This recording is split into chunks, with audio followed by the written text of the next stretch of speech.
चलो hello everyone. तो चलिए देखते हैं नेक्स्ट क्वेश्चन। नेक्स्ट क्वेश्चन हमारा हाइट एंड डिस्टेंस का है। ठीक है, तो एक्सरसाइज 9.1 का सबसे पहले क्वेश्चन पढ़ लेते हैं। From a point on the ground, ground पर एक पॉइंट है, let suppose D, the angle of elevation of the bottom at the top of a transmission tower fixed at the top of a 20 metre height. तो angle of elevation क्या होता है? जब हम किसी चीज को ऊपर की ओर देखते हैं, ठीक है, उसे हम क्या कहते हैं? एंगल ऑफ एलिवेशन कहते हैं। तो एंगल ऑफ एलिवेशन कह रहा है किसी भी टावर के टॉप पर देख रहे हैं और कहां देख रहे हैं? टावर के बेस पर देख रहे हैं। तो जब हम दोनों तरफ देख रहे हैं तो एंगल ऑफ एलिवेशन बन रहा है 45 डिग्री और 60 डिग्री। ठीक है, एंगल ऑफ एलिवेशन बॉटम, पहले बॉटम पर देखा तो वो 45, फिर ऊपर देखा टॉप पर तो वो 60 degree. We need to find out the height of the tower. ये हमारा हाइट है अगर एसी, तो इसे हमें फाइंड आउट करना है। तो सबसे पहले गिवन ही लिखना है।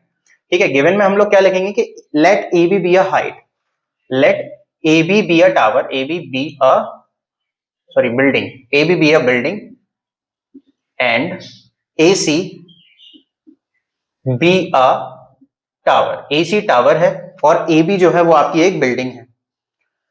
अब इन ट्रायंगल ABD यहां देखते हैं और फिर हम यहां पे टू फाइंड भी कर लेंगे। टू फाइंड हम लोग लिख लेंगे क्या?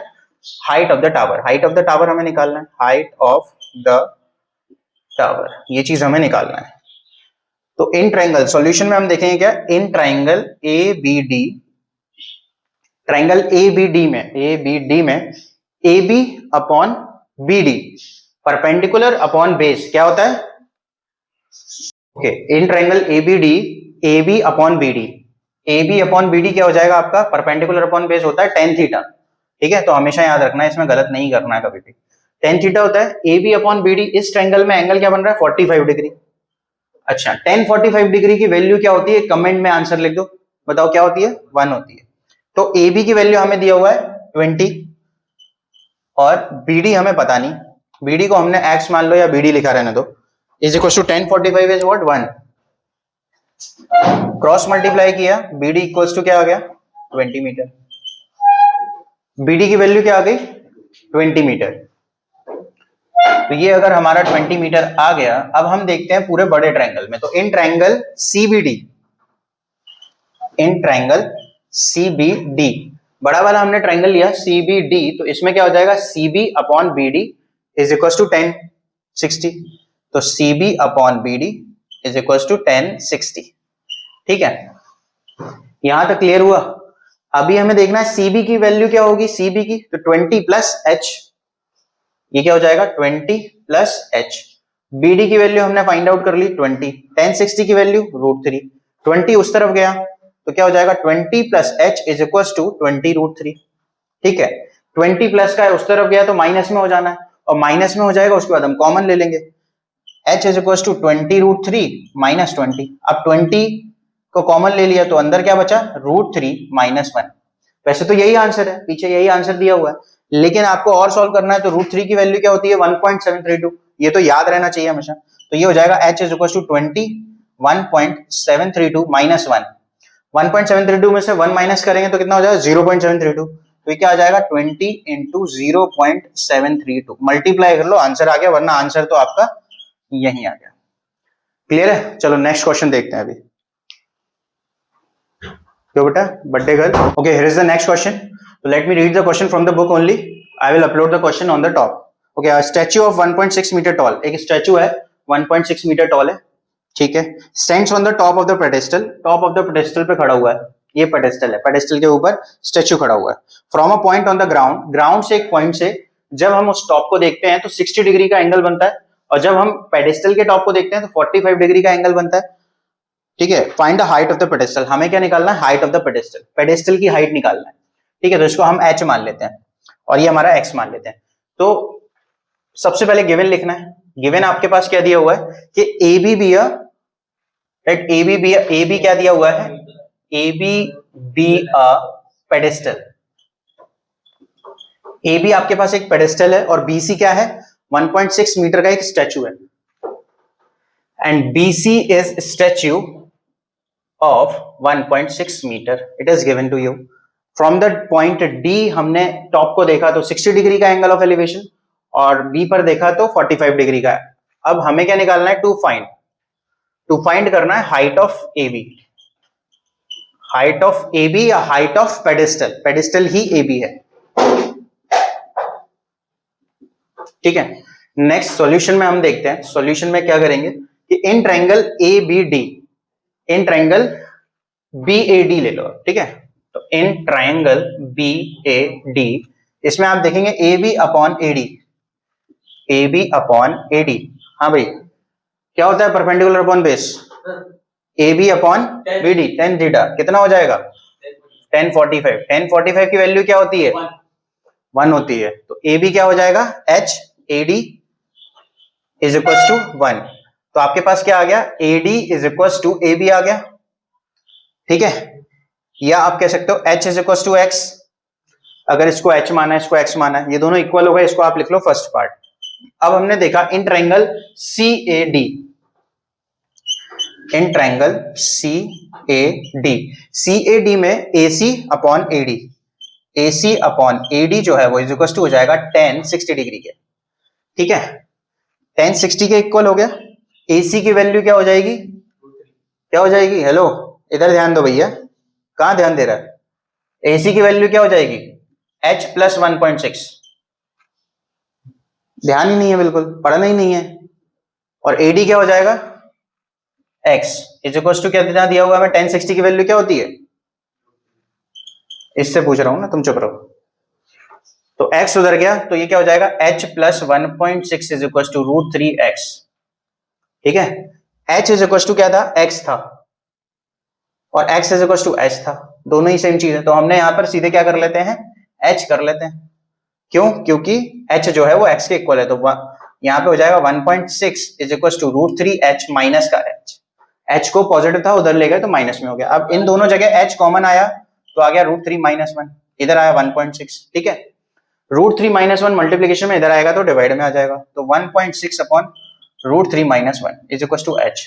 क्या ये आंसर हो सकता है, लेकिन इसको हम आगे सॉल्व कर सकते हैं, कैसे करेंगे, तो एक मेथड है रैशनलाइजेशन, पढ़ा होगा 9th क्लास में भी पढ़ा रैशनलाइजेशन, तो साइन चेंज करके ऊपर नीचे मल्टीप्लाई कर देते हैं रैशनलाइजेशन में, तो 1.6 अपॉन √3 माइनस 1 और इधर आ जाएगा √3 प्लस 1 से मल्टीप्लाई कर दिया, √3 प्लस 1 से मल्टीप्लाई कर दिया, ठीक है।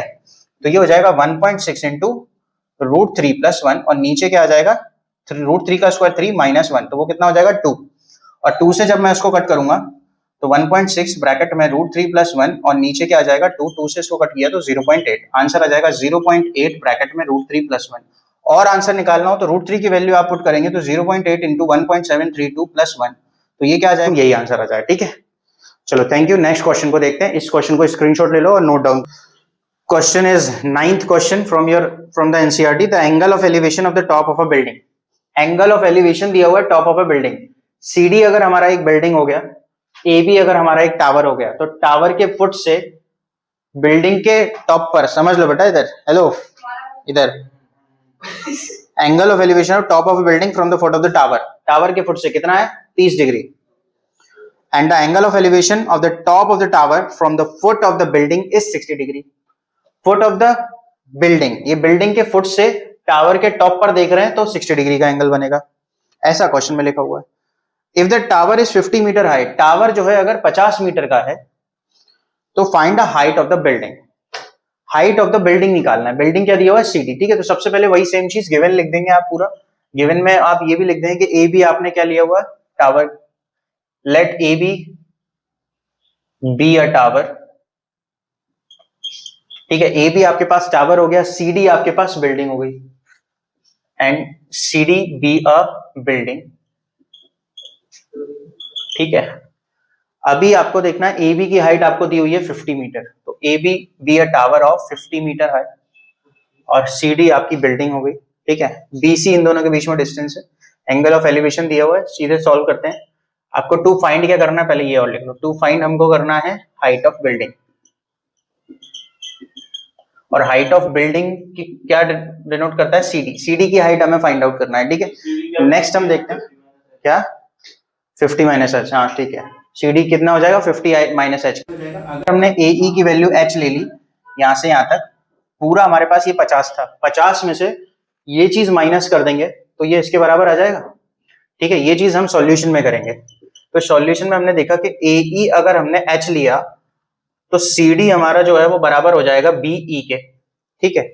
और BE जो है वो आ जाएगा हमारा 50 माइनस एच के। ये BE कितना आ जाएगा, पूरे 50 में से H माइनस कर दें तो BE आ जाएगा, और BE के बराबर CD आ जाएगा, और BE के बराबर CD आ जाए तो CD हमारा ऑलरेडी बराबर था, तो ये आ गया आपका CD। ठीक है, अभी हम ट्राइंगल्स के जरिए सॉल्यूशन करते हैं। तो इन ट्राइंगल ABC बड़े वाले ट्राइंगल में देखते हैं ABC, तो इसमें परपेंडिकुलर अपॉन बेस लगाया। हेलो, इधर ध्यान दो पृथ्वी। तो AB upon BC is equal to 1060। 1060 की वैल्यू आपको क्या है, √3। तो AB is equal to 50, BC अगर हमने x मान लिया √3, तो ये उधर चला जाएगा, वो इधर आ जाएगा, तो 50 upon √3 is equal to x। ये आ गया पहला पॉइंट। ठीक है, सेकंड पॉइंट देखते हैं इन ट्राइंगल DBC में अगर हम देखते हैं परपेंडिकुलर अपॉन बेस, दोबारा से 1030 लग जाएगा। ठीक है, तो ये आ जाएगा आपके पास DC अपॉन या CD upon BC is equal to 1030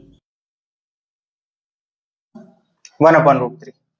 तो DC आपको दिया हुआ है 50 माइनस H, BC अपन को पता है X is equal to 1 upon √3। ठीक है, यहां तक समझ आया। क्रॉस मल्टीप्लाई कर लेते हैं, तो ये हो जाएगा √3 into 50 minus H is equal to X, और X की वैल्यू हमारे पास आ गई थी 50 अपॉन √3, तो ये हो जाएगा √3 50 minus H is equal to 50 upon √3। √3 multiply divide में उधर जाएगा तो मल्टीप्लाई में, तो √3 इंटू √3 क्या हो जाएगा, 3 बन जाएगा। 50 minus H is equal to 50, और अंदर मल्टीप्लाई किया 150 minus 3H is equal to 50, minus का 3H उधर गया, 50 इधर आया इज इक्वल टू 3H, तो 100 इज इक्वल टू 3H, तो H is equal to 100 upon 3। अभी हम नेक्स्ट देखते हैं, H हमारा कितना आ गया 100 अपॉन 3, हमें निकालना था 50 माइनस H, CD निकालना था। CD दिया हुआ है 50 माइनस H, तो ये हो जाएगा 50 माइनस 100 अपॉन 3, इसका एलसीएम लिया तो 150 माइनस 100 अपॉन 3, ये आ जाएगा 50 अपॉन 3, 48 2 अपॉन 3। ये आपका आंसर आ गया। ठीक है, नोट डाउन कर लो, स्क्रीनशॉट कर लो, ये बहुत इंपॉर्टेंट क्वेश्चन है आप सभी के लिए, स्टार लगा लो इस पर, ये आने के चांसेस बनते हैं कई बार एग्जाम्स में। ठीक है, थैंक यू। नेक्स्ट क्वेश्चन देखते हैं।